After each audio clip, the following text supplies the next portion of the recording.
our next 10 by 10 is Morra Aarons-Mele.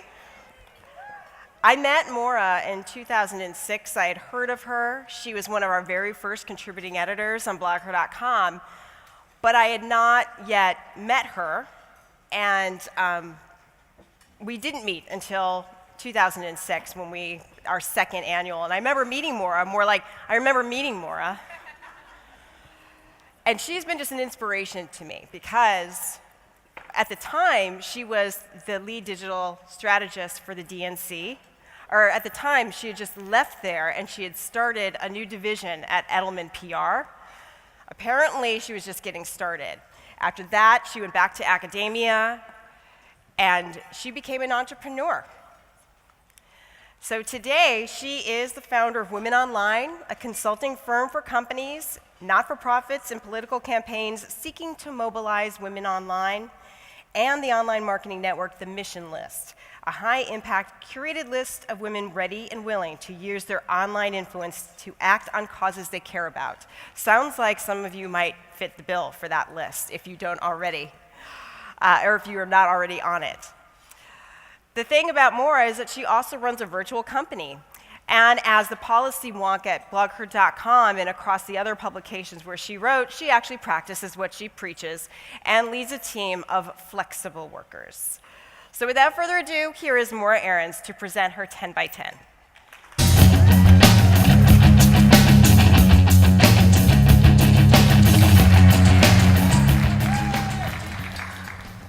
Hi, everyone. Thank you so much. This is a lifetime's honor, it really is. So in January 2005, Lisa Stone rescued me on top of a Mayan pyramid in Oaxaca, Mexico. I kid you not. She told me about BlogHer, her incredible career as a journalist, and we traded political war stories. So why did I need rescuing? I was a political consultant in Washington, D.C. I had just finished 3 years in the trenches working in internet marketing for the Democratic National Committee and John Kerry for president. And I was sort of beaten down by politics and its mostly male egos. Every week in DC, I'd go to a gathering of young men, netizens, activists, bloggers, pundits. They were mostly men who were mostly under 25. And many of them now are, kind of the thought leaders who shape opinions, and we read them every day. And those gatherings are the stuff of political nerd legend. But I would sit at those meetings and I would boil with anger at their myopia and their sort of male swagger.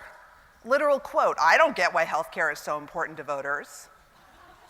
And I had no outlet to express what I knew was true.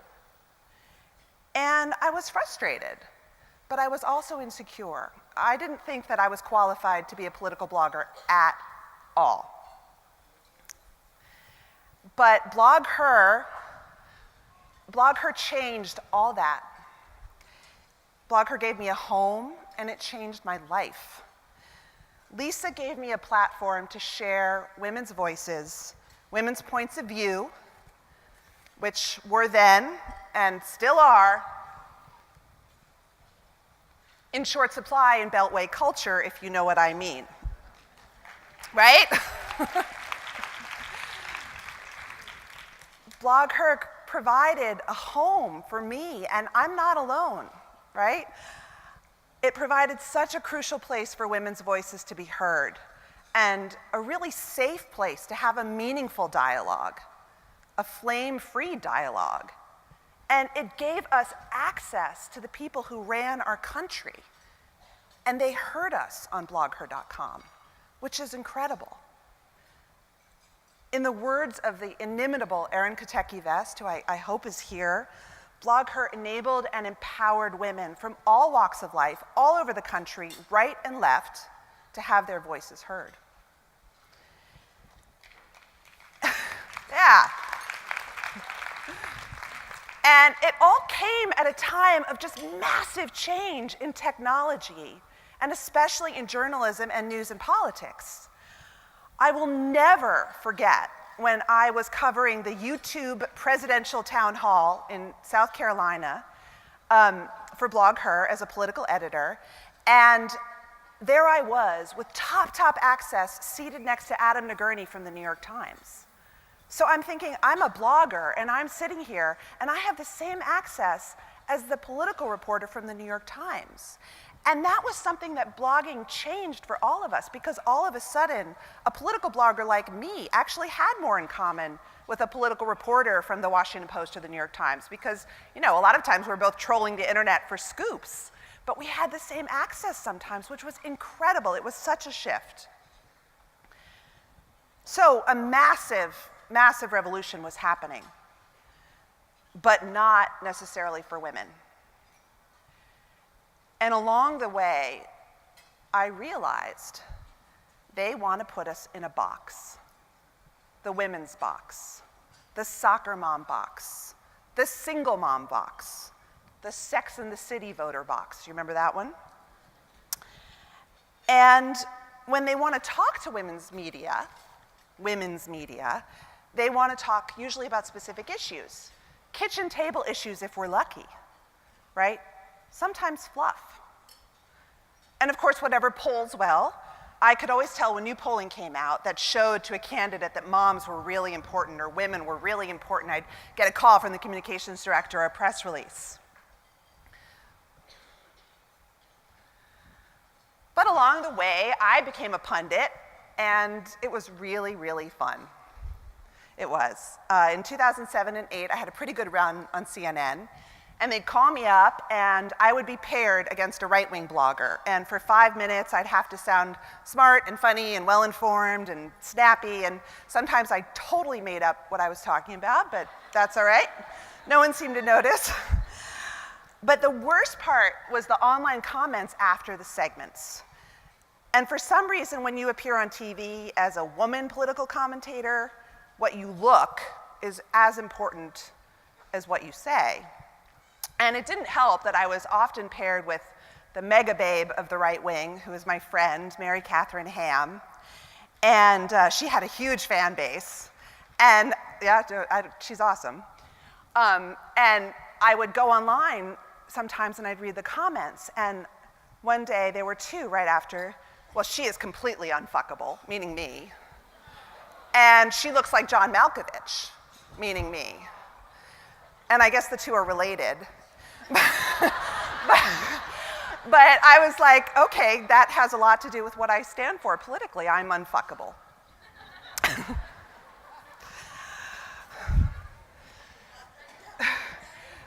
And now well, I guess I wasn't, okay, I'm not gonna go there, thanks.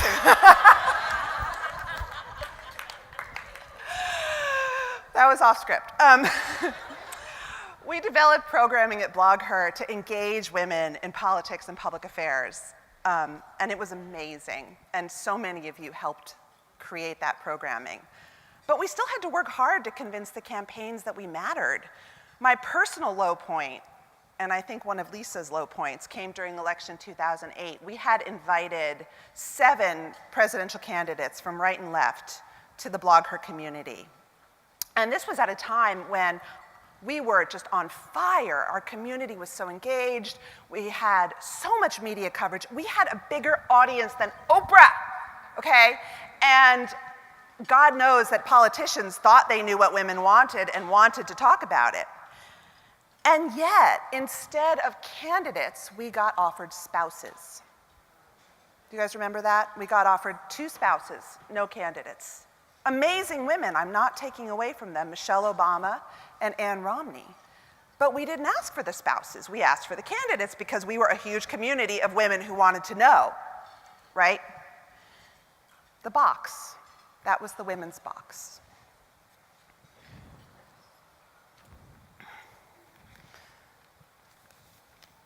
I love that quote. So where did that leave us women bloggers who knew a lot about politics, but like most women, we wanted to talk about everything. We had many interests. We didn't fit firmly into any box, right? We women bloggers never quite fit into that box. And I've heard it at the conference these past 2 days. We are ourselves. I mean, yes, we cared about Mrs. Obama and we loved hearing about Elizabeth Edwards' struggles as a mom, but we also wanted to know what was going on in Iraq and why college was so incredibly expensive. So we didn't give up, and we accomplished so much in our political programming. And Obama came through. He got it. The candidate and then President of the United States answered questions, as Erin Vest put it, from a blogging mom of 4 in small-town USA and a food blogger in a large city.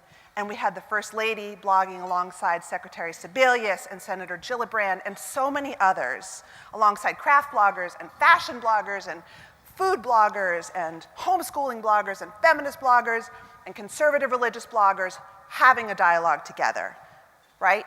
It was real connection, and we don't get that enough in politics. And we've had the most incredible moments at conferences. No one will ever, oh, sorry, that's my, no one will ever forget, of course, our video with Erin and candidate, then President Obama, and Mrs. Edwards at BlogHer in Chicago, and Jen Lehman's incredible post about it. And we had sessions that would rival any campaign school, expert voices from the right and left, people who really understood what they were talking about and digging in.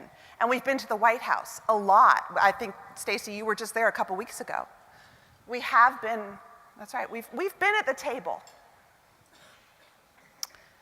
So what have we learned in the past 10 years? And most important, what can you do about it?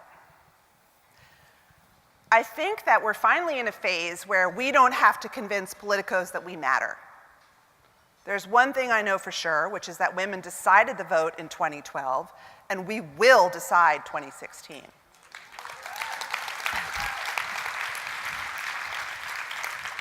Okay, here's number 2. Blogs still matter. Blogging still matters. I mean, we love tweeting. Facebook is our home away from home. We live on Pinterest. But there's something about the act of sitting down and giving voice, of doing your homework, of thinking about why you're saying what you're saying and explaining it, that is so powerful. And it is our source as a community to change things for good. I really believe that. And then the third is that it's up to us to get out of the box.